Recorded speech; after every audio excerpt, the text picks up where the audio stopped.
ये झंडा आपने क्यों फहराया? भाई मैं यहाँ का सरपंच हूँ।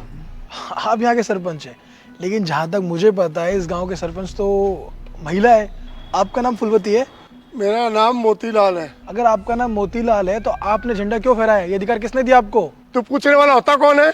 एक तो रिपब्लिक डे चल रहा है और बिना परमिशन के स्कूल ग्राउंड में आ गए हो। हाँ, किसकी परमिशन ली? और ऊपर से सरपंच साहब से बदतमीजी कर रहे हो।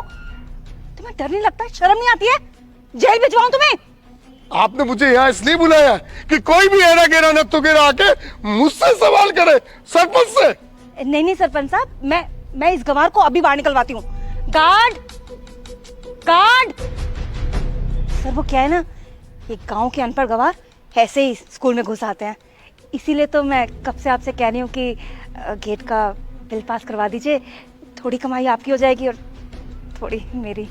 गेट का बिल पास हो गया, मैंने मंत्री जी से बात कर दी है। पहले इसको बाहर निकालिए। जी सर, जी सर। वो अनपढ़ गंवार निकल यहाँ से। मैं चाहे अनपढ़ गंवार हूँ चाहे कोई भी हूँ, आप मुझे ये बताइए कि अगर ये सरपंच नहीं है तो इन्होंने झंडा क्यों फहराया? बस मुझे ये जानना है। तुझे गांव के सरपंच की ताकत पता है? सारे गांव का पावर मेरे पास होता है, मैं चाहे जो कुछ कर सकता हूँ। तेरे जैसों से मुझे पूछने की जरूरत नहीं है। मैं एक आम नागरिक के हैसियत से पूछ रहा हूँ कि आपको ये अधिकार किसने दिया? मुझे भी जानने का अधिकार है। आपको मुझे मेरे सवालों का जवाब देना पड़ेगा। ओ गंवार किसान, हमको ना तुझे सवाल जवाब देने की कोई जरूरत नहीं है, समझा तू? अरे तुम जैसे गंवार लोग ना यहाँ मेरे सामने खड़े होने के भी हकदार नहीं है।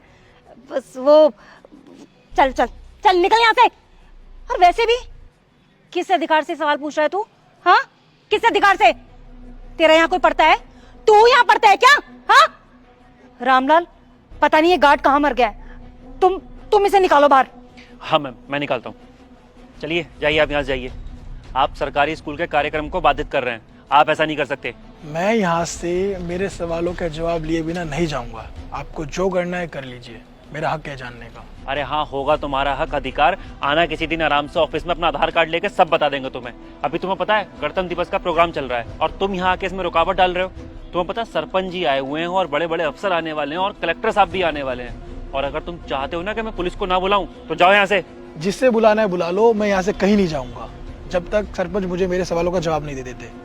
अच्छा, तो तू सरपंच से जुबान लड़ाएगा, बेइज्जती करेगा तू? मैडम, बहुत बेइज्जती होगी मेरी। मैं अभी मंत्री जी से बात करके आपको सस्पेंड करवाता हूँ। तो आपने लगा क्या रखा है? इसलिए मुझे बुलाया है? Sir please please sir. क्या सर लगा रखा है? सरपंच की मजाक बहुत हो गई। सर मेरी नौकरी चली जाएगी सर, प्लीज आप मुझे 2 मिनट दीजिए, मैं अभी इस जाहिल गंवार को यहाँ से निकलवाती हूँ। 1 मिनट सर। सर कोई गांव का गंवार है, किसान कहीं का। निकल यहाँ से किसान, निकल। मैम आप गलत समझ रही हैं, ये क्या बोल रही हैं आप? चुप। तो हिंदी टीचर है ना, जाकर वहां खड़ी हो जा। तुझे पता भी है यहाँ पर कैसे काम चलता है? नई ज्वाइनी है ना तेरी, इसलिए तुझे पता नहीं है यहाँ गांव का स्कूल का मैनेजमेंट कैसे चलता है। हाँ, ये गांव के नीची जाति के लोग हैं, गांव के अंदर घुस आते हैं और सर हम लोगों से ऐसे बदतमीजी करते हैं। इन लोगों को सीधा करने के लिए इनके साथ यही होना चाहिए। पर मैम एक बार मेरी बात सुनने की कोशिश तो करिए कि मैं बोलना क्या चाहती हूँ। आजकल के बच्चे 2 अक्षर क्या पढ़ लेते हैं, नौकरी लग जाते हैं, बहुत बड़ा समझने लगते हैं अपने आप को। तुझे सरपंच की हैसियत का पता नहीं है। इस लुंगी वाले को तो मैं सबक सिखाता हूँ। अभी एसपी से बात करता हूँ मैं। आप दोनों जिनके साथ बदतमीजी कर रहे हैं ना, आपको पता भी है वो कौन है? कौन है?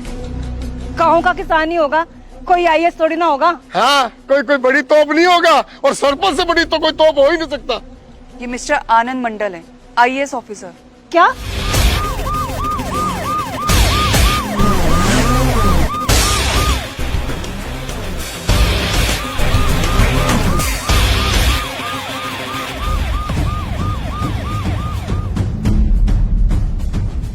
ये चप्पल लुंगी पहन के क्यों यहाँ आए हैं? और ये तो 11 बजे आने वाले थे ना, जल्दी क्यों आ गए हैं?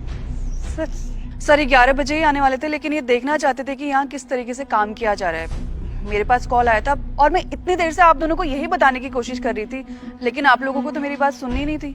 अरे सर, आपने पहले क्यों नहीं बताया? कलेक्टर साहब, सर चलिए ना मेरे साथ गांव में। देखिए आप, मैंने गांव को यहाँ से वहां तक उठा दिया है, रोडें बनाई है मैंने, पानी का विकास कराया। मैं बहुत ईमानदार सरपंच हूँ। मेरे जैसा सरपंच तो किसी गांव में नहीं मिलेगा। सर चलेंगे आप मेरे साथ? सर मुझे तो ईमानदारी का अवार्ड देना चाहिए। बिल्कुल सरपंच जी, आपको ईमानदारी का अवार्ड मिलेगा, बस आप थोड़ी देर सब्र रखिए। लेकिन उससे पहले मुझे किसी से मिलाना है आप लोगों को। मैम, आप इन्हें जानते हैं? हाँ सर, ये तो मेरी धर्मपत्नी है। आपकी धर्मपत्नी? अच्छा एक बात बताइए, आप इस गांव के सरपंच हैं? डरिए मत, बताइए, किसी से डरने की जरूरत नहीं, बोलिए। साहब सरपंच तो मैं ही हूँ, पर सारा काम मेरे पति ही देखते हैं। वो कहते हैं कि मैं अनपढ़ हूँ, मुझे कुछ नहीं आता, तो इसलिए घर पे ही रहते हैं। सर सरपंच तो यही है, लेकिन ये तो महिला है ना, महिला का काम तो झाड़ू पोछा घर का काम करना होता है, ये सब तो पुरुषों का काम होता है। हम पुरुष करेंगे ये सब तो। वो क्या है, मेरे पे 2-4 केस थे, मैं चुनाव लड़ नहीं सकता था, इसलिए मैंने इनको चुनाव लड़ाया। बाकी सरपंच की कमान तो मैं ही संभालूंगा ना।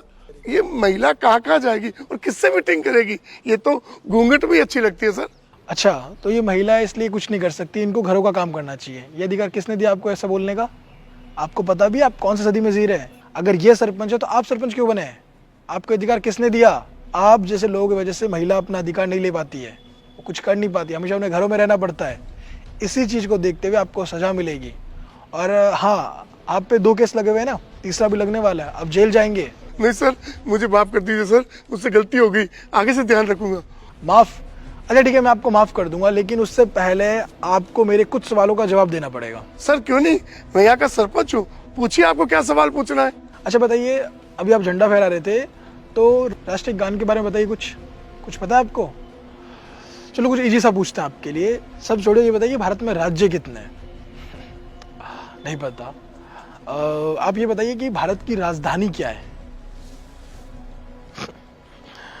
नहीं पता आपको। चलिए एक आसान सा सवाल और, आप पढ़े लिखे कितने ये बताइए। सर मैं पढ़ा लिखा यहाँ तक सर अनपढ़ हूँ। आपको मजाक लगता है? आप जैसे अनपढ़ की वजह से ही हमारा देश पिछड़ता जा रहा है। हर चीज को आप लोग हल्के में लेते हैं।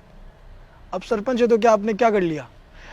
आप अगर पढ़े लिखे होते तो आपको पता चलता है कि रोजगार क्या होती है, लोग कितनी मेहनत करते हैं बच्चे आगे बढ़ने के लिए। और आपने ये भी कहा था कि आपने गांव में बहुत विकास किया है। आप अनपढ़ इसलिए आपको पता नहीं है। मैं इसी रोड से आया हूँ, रोड तो छोड़िए, आने का रास्ता तक नहीं दिख रहा था मुझे। ये विकास किया आपने गाँव में। आप पढ़े लिखे होते तो आप विकास करते, लेकिन आप अनपढ़ है, कर ही क्या सकते हैं? जो वोट देता है वो समझ नहीं पाता है किसको वोट देना चाहिए, किसको वोट नहीं देना चाहिए।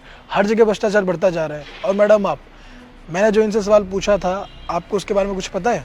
कुछ भी पता है? नहीं पता होगा, क्योंकि आप भी घूस दे के टीचर बने होंगे, है ना?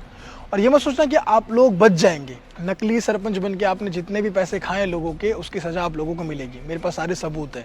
मैं जल्दी यहाँ इसलिए आया था ताकि आप लोगों को रंगे हाथ पकड़ सकूं या देख सकूं कि आखिर यहाँ चल क्या रहा है।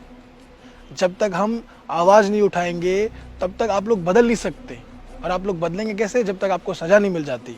और जेल तो आप लोग जाएंगे। नहीं सर, जेल मुझे मत भेजिए, मुझे जेल से बहुत डर लगता है सर। सर मेरी तो छोटी सी गलती है सर, मेरे को जेल में मत डालिए सर। आप यहाँ के टीचर हैं, इन बच्चों को आप क्या सिखाते हैं? जाति बिरादरी के बारे में, इसकी जाति अच्छी नहीं, उसकी जाति अच्छी है, उसके साथ बैठो, इसके साथ मत बैठो।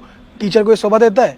बिल्कुल शोभा नहीं देता है। आपको अच्छी शिक्षा देनी चाहिए, लेकिन आप लोग अच्छी शिक्षा देंगे कैसे? आप तो अनपढ़ है और आप घूस देके टीचर लगे, तो अच्छी शिक्षा कैसे मिलेगी बच्चों को? नहीं मिल सकती। इसी वजह से हमारा देश पिछड़ता जा रहा है। आज हमारे देश को बहुत आगे होना चाहिए था, लेकिन बहुत पिछड़ा है। क्यों? आप जैसे कुछ करप्ट टीचर्स की वजह से। बहुत से अच्छे टीचर्स भी, बहुत से अच्छे सरपंच भी है, लेकिन उनको मौका नहीं मिलता अच्छे काम करने का, क्योंकि आप जैसे लोग उनका मौका, उनका हक खा जाते हैं। लेकिन अब ये और बर्दाश्त नहीं होगा। जब तक आपको सजा नहीं मिलेगी, आप लोग सालों तक जेल में नहीं रहेंगे, तब तक ये सिस्टम सुधर नहीं सकता। देर लगेगा, लेकिन ये सिस्टम सुधरेगा। चलिए जाइए। लो, पुलिस भी आ गई आपको लेने के लिए। और आप लोगों को फेमस होने का बड़ा शौक है ना, और आप लोगों के इंटरव्यू के लिए मीडिया आ चुकी है। जल्दी से इंटरव्यू दे दीजिए कि आप लोगों ने क्या क्या किया है। लाखों करोड़ों रुपए आप लोगों ने खाए ना, जल्दी से भर देना, वरना तो कोई नहीं बचा सकता आप लोगों को। चलिए जाइए, करप्शन में पूरी तरीके से डूब चुके हैं आप लोग। चलिए जाइए। सर माफ कर दीजिए सर, प्लीज। सर मेरी कोई गलती नहीं सर, मुझे माफ कर दीजिए सर। हाँ सर, हमको माफ कर दो, गलती होगी, अब नहीं होगी। चाहिए, गेट आउट। जाइए, चुपचाप वहां बैठिए। बच्चों, आप अभी स्टूडेंट है, पढ़ाई करते हैं, लेकिन अब फ्यूचर में आप लोग भी नौकरी करेंगे, तो आप हमेशा एक बात ध्यान रखना, कभी भी किसी भी करप्ट लोगों का साथ मत देना। हमेशा ईमानदार रहना। अगर आप लोग ईमानदार रहेंगे तभी हमारा देश आगे बढ़ पाएगा। समझे? तो इसलिए ईमानदार रहिए, मन लगा के पढ़ाई कीजिए। जय हिंद। भ्रष्टाचार क्यों बढ़ता जा रहा है? क्योंकि हम इसके खिलाफ आवाज़ ही नहीं उठाना चाहते, इसलिए हर एक व्यक्ति भ्रष्ट होता जा रहा है। तो प्लीज़ भ्रष्टाचार के खिलाफ आवाज़ उठाइए, क्योंकि आपके और सबके आवाज़ उठाने से भ्रष्टाचार ख़त्म हो सकता है। आज नहीं तो कल मुझे पूरा विश्वास है कि भ्रष्टाचार ख़त्म होगा, हमारा भारत बहुत आगे जाएगा, बिल्कुल भ्रष्टाचार मुक्त रहेगा। तो प्लीज़ साथ दीजिए और आवाज़ उठाइए, और इस वीडियो को सभी फ्रेंड के साथ, फैमिली का शेयर कीजिए, क्योंकि इसमें जो मैसेज है बहुत ही इंपॉर्टेंट है। जल्दी से इस वीडियो को सभी का शेयर कीजिए और हमारे यूट्यूब चैनल को सब्सक्राइब कीजिए, हमारे फेसबुक फॉलो कीजिए। हमेशा से मुस्कुराते रहिए, खुश रहिए। Thank you.